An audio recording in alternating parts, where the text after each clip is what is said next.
ბრიუსელი თბილისის ვიზო რეჟიმის შესაძლო შეჩერებაზე აფრთხილებს ევროკომისიიდან მიღებული წერილის შინაარსს საქართველოში საკმაოდ დიდი პოლიტიკური ვნებათა ღელვა მოჰყვა. წერილში გაწერილია პირობები, რომელთა შეუსრულებლობის შემთხვევაში 2017 წელს მიღებული ისტორიული გადაწყვეტილება შესაძლოა გადაიხედოს. მოწოდებებს შორისაა ევროკავშირის სტანდარტებთან შეუსაბამოდ მიჩნეული ორი კანონის, მათ შორის ოჯახური ღირებულებების შესახებ კანონის გაუქმება და ანტიკორუფციული ბიუროს კანონში ვენეციის კომისიის რეკომენდაციების გათვალისწინება. პირობების შესრულების ვადად 31 აგვისტოა მითითებული. მოთხოვნების ჩამონათვალი ვრცელია, მმართველი გუნდი რამდენიმე საკითხზე დიალოგისთვის მზად არის, თუმცა ცალკეული კანონების გაუქმება წითელ ხაზად ცხადდება. ხელისუფლებისგან განსხვავებით უვიზო რეჟიმის შეჩერებას რეალურ საფრთხედ მიიჩნევს ოპოზიცია, რომელიც მმართველ გუნდს ევროკომისიის მოთხოვნების სასწრაფოდ შესრულებისკენ მოუწოდებს. იგივე გზავნილი იკითხება 37 არასამთავრობო ორგანიზაციის განცხადებაშიც. ემუქრება თუ არა საქართველოს ევროკავშირთან გაუარესებული ურთიერთობის და დიალოგის ყველა დონეზე შეჩერების ფონზე ვიზა ლიბერალიზაციის შეჩერების მექანიზმის გამოყენება, რასაც ევროკავშირის წევრი ქვეყნების კვალიფიციური უმრავლესობა სჭირდება. სალომე ქოქიაშვილის რეპორტაჟი. 2017 წლის 28 მარტს რეისმა ნომრით A9340 გეზი ათენისკენ აიღო. ამ თვითმფრინავს ევროპაში ქართული მრავალხმიანობა მიჰქონდა და პირველად მიჰყავდა 200-მდე მგზავრი, რომელთაგან არც ერთს უკვე აღარ სჭირდებოდა ვიზა.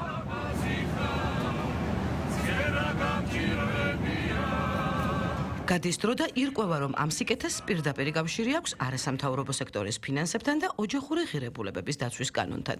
უпростоრად უკავშირი.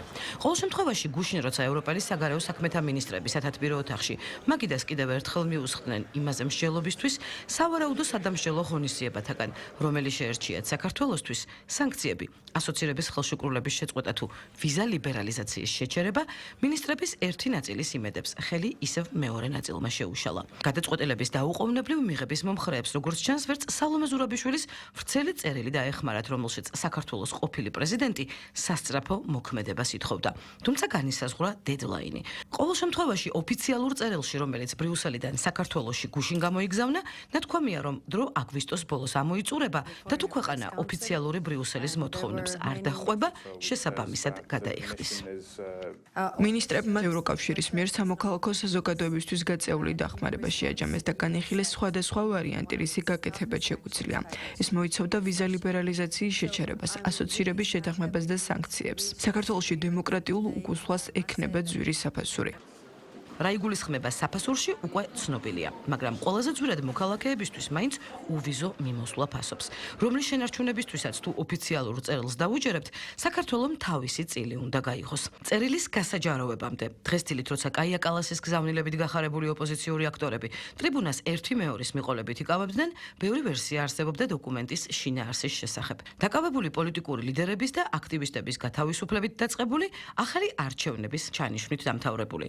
ერთნი უწყებოდნენ, რომ საქართველო კარგავს უვიზო მიმოსვლას, ხელისუფლება კი ვერ მიიღებს საგარეო ლეგიტიმაციას, სანამ არ გათავისუფლებიან ქვეყანაში პოლიტპატიმრები, სანამ არ შეიქმნება ახალი საპარლამენტო არჩევნებისათვის კრიტიკულად მნიშვნელოვანი გარემო.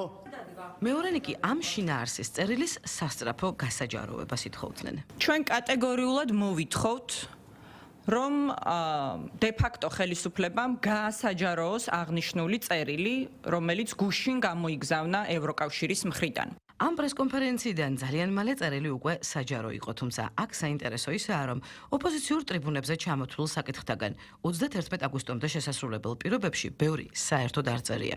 რვა პირობიდან არც ერთი არ საუბრობს ვინმეს გათავისუფლებაზე ან ხელახალ არჩევნებზე. თუმცა დოკუმენტი ამბობს იმას, რომ თუ საქართველოს სანქციების თავიდან არიდება, ან ვიზა ლიბერალიზაციის შენარჩუნება სურს, აგვისტოს ბოლომდე უნდა უზრუნველყოს ყველას გამოხატვის თავისუფლება. მეტად გაამკაცროს საზღვრის კონტროლი და მიგრაცია. შეცვალოს ანტიკორუფციული ბიუროს შესახებ კანონი, მიიღოს ახალი ანტიკორუფციული სტრატეგია და კიდევ გაუქმდეს კანონი უცხოური გავლენის გამჭვირვალობის შესახებ და პაკეტი ოჯახური ღირებულებებისა და არასრულწლოვანთა დაცვის შესახებ და გადაიხედოს ადამიანის უფლებათა ეროვნული სტრატეგია და სამოქმედო გეგმა, რათა სრულად იყოს დაცული LGBTIQ პირების უფლებები. ორი კანონიდან ერთს თან ამერიკული ფარას ანალოგი ერთვის და ის აქამდე ამერიკაში 10 წლეულობით მოქმედი წესით ითხოვს საქართველოში უცხოეთიდან გადმორიცხული თანხების ხარჯვის დეტალების გასაჯაროებას. მეორე კი ქვეყანაში LGBTQ პროპაგანდას კრძალავს სკოლებში, უმაღლეს სასწავლებლებში, ტელევიზიებით თუ კინოებსა და თეატრებში. ანუ იმისთვის, რომ ქვეყანამ თავიდან აირიდოს სანქციები, ან ვიზა ლიბერალიზაციის გაუქმება, უნდა გააუქმოს ეს ორი კანონი. და კიდევ ერთი ადამიანის უფლებათა ეროვნულ სტრატეგიასა და სამოქმედო გეგმა ეს სტრატეგია და სამოქმედო გეგმა შეიცვალოს ისე, რომ LGBTIQ პირების უფლებები სრულად იყოს დაცული. აი ეს არის რეალურად, რასაც თავაზობს ევროკავშირი, სხვა საკითხებთან ერთად, რა თქმა უნდა, საზოგადოებამ რომ იცოდეს, რა დევს სასწორზე, მე და ჩემი კოლეგებიც ღრმად ვართ დარწმუნებული, რომ უვიზო მიმოსვლის შეჩერება საფრთხე არ ემუქრება და კიდევ ერთხელ ეს ჰაერზე მოტანილი სიტყვები არ არის, ჩვენი რწმენა ეფუძნება იმ მათ შორის რეკომენდაციებს, რომელიც და იმ სამუშაო პროცესს, რომელიც ჩვენ ყოველთვის გვქონდა ხოლმე ევროკომისიასთან. ჩვენ მზად ვართ, რომ ვიმუშაოთ როგორც მიგრაციის კონტროლზე, ასევე თავშესაფრის საკითხებზე, ანტიკორუფციულ საკითხებზე. არ იქნება სიურპრიზი თუ ვიტყვით, რომ არის რამდენიმე წითელი ხაზი, მათ შორის ოჯახურ ღირებულებებზე. წითელ ხაზებს მიღმა მმართველი პარტია სამუშაო პროცესისთვის მზად არის. ყოველ შემთხვევაში გზავნილის ადრესად ქართულ ოცნებაში ასე ამბობენ. თუმცა აქ არსებობს კიდევ ერთი, თითქოს მარტივი, მაგრამ ძალიან მნიშვნელოვანი პირობა. მაგალითად, ბრიუსელიდან გამოგზავნილ წერილში პირობებს შორის იკითხება ისიც, რომ საქართველომ უნდა შეუსაბამოს საქართველოს სავიზო პოლიტიკა ევროკავშირის სავიზო ვალდებულების მქონე ქვეყნების სიას, განსაკუთრებით იმ ქვეყნების მიმართ, რომლებიც ევროკავშირის უსაფრთხოებისთვის ან არალეგალური მიგრაციის კუთხით საფრთხეს წარმოადგენენ. ანუ ამ პირობის თანახმად საქართველოს სავიზო რეჟიმი უნდა შემოიღოს იმ ქვეყნებთან, რომლებსაც სავიზო რეჟიმი აქვთ ევროკავშირთან. ასეთი ქვეყნების ჩამონათვალი საკმაოდ ვრცელია და ბევრ მათგანთან უვიზო მიმოსვლის შეთანხმება 2017 წლამდე. ანუ იქამდე გაცილებით ადრეა გაფორმებული, ვიდრე იგივე უვიზო მიმოსვლის წესი ევროკავშირთან ამოქმედდებოდა. ამ ქვეყნების ჩამონათვალში საქართველოს პარტნიორები და მეზობლები ჭარბობენ. ჩვენ გვეუბნებიან, რომ სასომხეთთან, აზერბაიჯანთან, რუსეთთან, თურქეთთან, რომელსაც არ აქვს თავისუფალი სავიზო რეჟიმი ევროკავშირთან, ყველასთან უნდა სავიზო რეჟიმი შემოვიღოთ.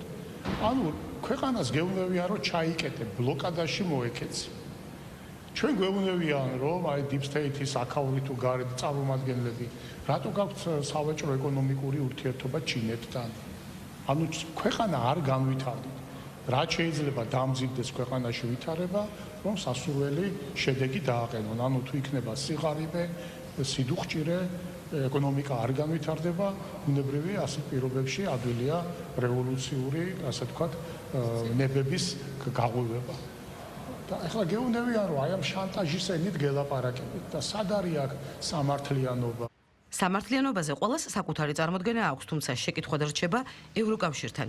სახმელეთო საზღვრის არარსებობის პირობებში საქართველომ რატომ უნდა შემოიღოს სავიზო რეჟიმი, მაგალითად სტრატეგიულ პარტნიორ თურქეთთან, ან მეზობელ და მეგობარ სომხეთთან, რომელსაც ოფიციალური ბრიუსელი ახლა თავად ესაუბრება უვიზო მიმოსვლაზე.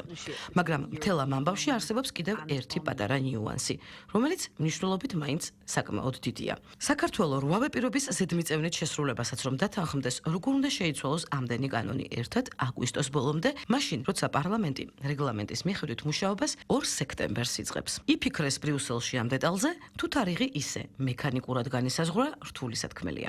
თუმცა ერთი პატარა დეტალი დიდი მნიშვნელობის წერილში ალბათ ისეთი საყურადღებოც არ არის, როგორც მაგალითად გასული კვირის კიდევ ერთი დეტალი ერთ დიდ ევროპულ განცხადებაში, რომელშიც მაგალითად შავი ზღვის სტრატეგიის ფარგლებში ხაზი გაესვა სომხეთის განსაკუთრებულ მნიშვნელობას. მაშინ როცა საქართველოს მეზობელსა და ახლო მეგობარს არათუ შავი საზღვრებთან ზღვა საერთოდ არ აქვს.